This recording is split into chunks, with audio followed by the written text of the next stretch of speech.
आज आपण बनवणार आहोत सांबार वडी आणि भरपूर वेळ मस्त अशी ती कुरकुरीत राहते। त्यासोबतच कढीसुद्धा बघणार आहोत। सांबार वडी म्हटलं की कढीचं कॉम्बिनेशन आलंच पाहिजे, तर नक्की बघा पूर्ण व्हिडिओ। आणि इथे मी सांबार आता गावरानी घेतलेला आहे, छान मस्त असा फुलावरचा। तर त्याला स्वच्छ धुवून कॉटनच्या कपड्यावर पसरवून घेतलं, छान त्याला कोरडं केलं आणि नंतर कापून घेतलं। नंतर तडका तयार केला।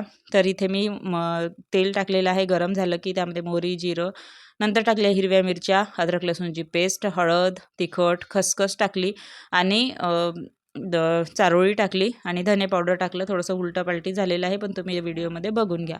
नंतर इथे खोबरा किस टाकला 1 कप, तो छान असा भाजून घ्यायचा, कारण की आपण हा भाजलेला नाही आहे। नंतर शेंगदाणे आणि तिळाचा कूट टाकला 1 कप, तर तो मी शेंगदाणे इथे भाजून घेतलेले होते आणि छिलके काढून तीळसुद्धा भाजले आणि ते सुद्धा छान असे बारीक करून घेतले। तर इथे ओबडधोबड असा ठेवलेला आहे।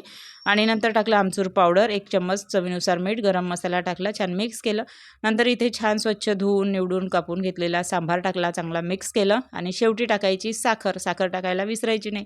इथे मी अर्धा चम्मच साखर टाकली, चांगला मिक्स केलं, ताटामध्ये काढून ठेवलं थंड होण्यासाठी। इकडे मैदा घेतलेला आहे 2 वाट्या पारी करण्यासाठी।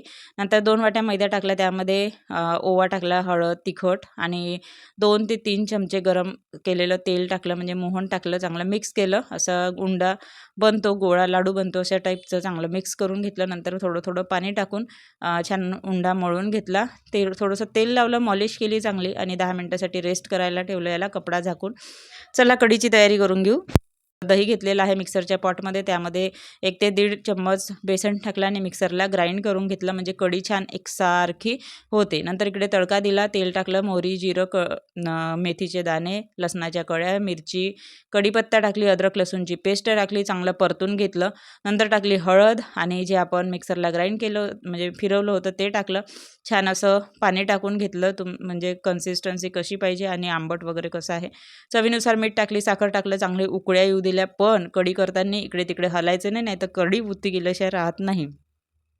नंतर शेवटी सांबार टाकला, कढीसुद्धा रेडी आहे। आता सांबार वडी भरून घेऊ। इकडे मैदासुद्धा चांगला मुरलेला आहे, छान पाऱ्या लाटून घेतल्या छोट्या छोट्या आणि त्यामध्ये सांबार मसाला भरला, छान बांधून घेतल्या आणि लो टू मिडियम फ्लेमवर छान अशा तळून घेतलेले आहे। पहिलं तेल गरम होऊ द्यायचं अगदी हलकंसं, त्यामध्ये टाकायचं आणि थोडंसं तळायला वेळ लागतो, थोडेसे पेशन्स लागतात। जर तुम्ही एकदम खूप कडकडीत गरम तेलात तळलं ना तर त्या जळून जातील, चवीला लागणार नाही। तर इथे मला 3 ते 4 मिनटं लागलेले आहेत तळण्यासाठी आणि बघू शकता मस्त अशी सांबार वडी रेडी आहे। तर सांबार वडी, मिरची आणि त्यासोबत कढी, आहा मस्त खा, स्वस्त राहा। व्हिडिओ आवडला तर लाईक, शेअर अँड सबस्क्राईब।